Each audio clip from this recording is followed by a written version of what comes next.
చూద్దాం. టీటీడీ కల్తీ నెయ్యి కేసులో కీలక పరిణామం చోటు చేసుకుంది. ఈ కేసు దర్యాప్తు చేస్తున్న సిబిఐ సిట్ 4 నెయ్యి సరఫరాదారులను అరెస్ట్ చేసినట్లు తెలుస్తోంది. సిట్ అదుపులో ఉన్న వీరిని నేడు కోర్టులో హాజరుపరిచే అవకాశం ఉన్నట్లు తెలుస్తోంది. ఏఆర్ డైరీ ఎండీ రాజశేఖర్తో పాటు ఉత్తరప్రదేశ్కు చెందిన డైరీ నిర్వాహకులను సిట్ అదుపులోకి తీసుకున్నారు.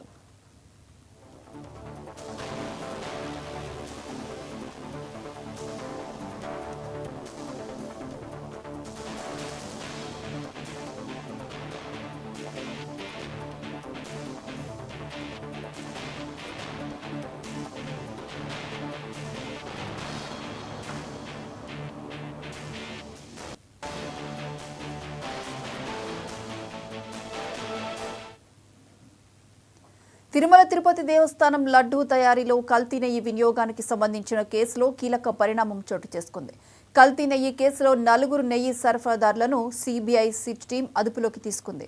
తమిళనాడుకు చెందిన ఏఆర్ డైరీ ఎండీ రాజశేఖర్తో పాటు ఉత్తరప్రదేశ్కు చెందిన 3 డైరీ కంపెనీల నిర్వాహకులను సిట్ అదుపులోకి తీసుకుంది. ఉత్తరప్రదేశ్కు చెందిన విపిన్ గుప్తా, పోమిల్ జైన్, అపూర్వ చావ్డా సిట్ అదుపులో ఉన్నారు. ఈ 4 తిరుపతి కోర్టులో నేడు హాజరుపరిచే అవకాశం ఉన్నట్లు తెలుస్తోంది.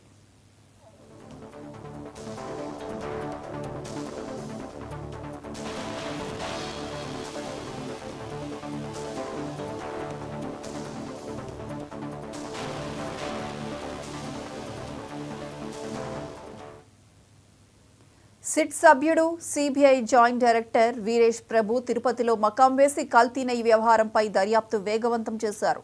గత 3 రోజులుగా పలువురు నిందితులను ప్రశ్నిస్తున్నారు. అయితే సిట్ విచారణకు సహకరించకపోవడంతో పాటు కల్తీ నెయ్యి వ్యవహారంలో వీరి ప్రమేయం ఉన్నట్లు ప్రాథమిక ఆధారాలు ఉన్నందున ఈ 4 అదుపులోకి తీసుకున్నట్లు తెలుస్తోంది.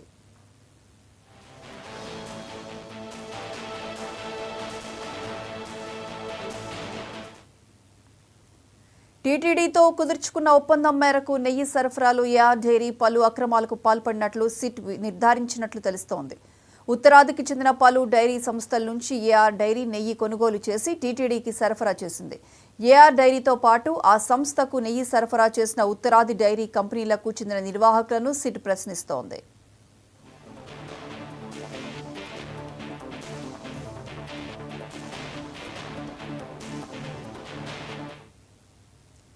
టీటీడీ కల్తీ నెయ్యి కేసులో కీలక పరిణామం చోటు చేసుకుంది. ఈ కేసు దర్యాప్తు చేస్తున్న సిబిఐ సిట్ 4 నెయ్యి సరఫరాదారులను అరెస్ట్ చేసినట్లు తెలుస్తోంది. సిట్ అదుపులో ఉన్న వీరిని నేడు కోర్టులో హాజరుపరిచే అవకాశం ఉంది.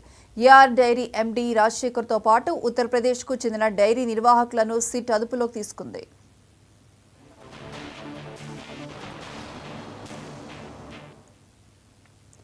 తిరుమల తిరుపతి దేవస్థానం లడ్డూ తయారీలో కల్తీ నెయ్యి వినియోగానికి సంబంధించిన కేసులో కీలక పరిణామం చోటు చేసుకుంది. కల్తీ నెయ్యి కేసులో 4 నెయ్యి సరఫరాదారులను సిబిఐ సిట్ టీం అదుపులోకి తీసుకుంది. తమిళనాడుకు చెందిన ఏఆర్ డైరీ ఎండీ రాజశేఖర్తో పాటు ఉత్తరప్రదేశ్కు చెందిన 3 డైరీ కంపెనీల నిర్వాహకులను సిట్ అదుపులోకి తీసుకుంది.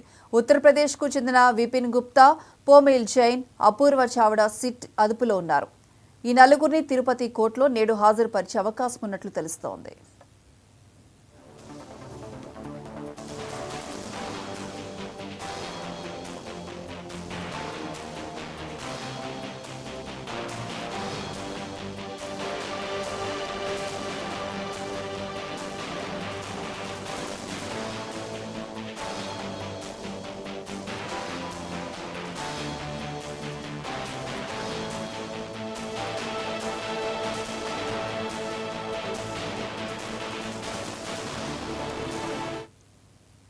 సిట్ సభ్యుడు సిబిఐ జాయింట్ డైరెక్టర్ వీరేష్ ప్రభు తిరుపతిలో మకాం వేసి కల్తీ నెయ్యి వ్యవహారంపై దర్యాప్తు వేగవంతం చేశారు. గత 3 రోజులుగా పలువురు నిందితులను ప్రశ్నిస్తున్నారు.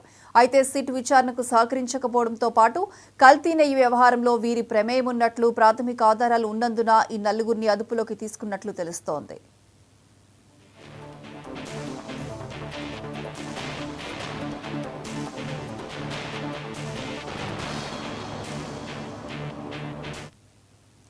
టీటీడీతో కుదుర్చుకున్న ఒప్పందం మేరకు నెయ్యి సరఫరాలో ఏఆర్ డైరీ పలు అక్రమాలకు పాల్పడినట్లు సిట్ నిర్ధారించినట్లు తెలుస్తోంది.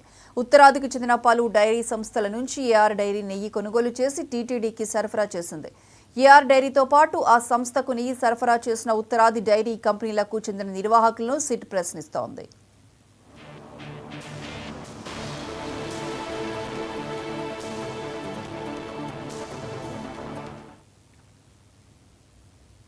పార్టీ మారిన 10 మంది ఎమ్మెల్యేలపై చర్యలు తీసుకోవాలంటూ దాఖలైన పిటిషన్లపై నేడు సుప్రీంకోర్టులో విచారణ జరగనుంది. కడియం దానం, తెల్లం వెంకట్రావుపై పాడి కౌశిక్, కేపీ వివేక్ పిటిషన్ వేయగా ఈ విషయంలో నిర్ణయం తీసుకోవడానికి ఎంత సమయం కావాలో చెప్పాలని అసెంబ్లీ సెక్రటరీని గత విచారణలో సుప్రీంకోర్టు ఆదేశించింది. ఇక పోచారం, సంజయ్, యాదయ్య, కృష్ణమోహన్, ప్రకాష్ గౌడ్, గూడెం మహిపాల్, అరికెపూడిపై కేటీఆర్, హరీష్ రిట్ పిటిషన్ వేశారు.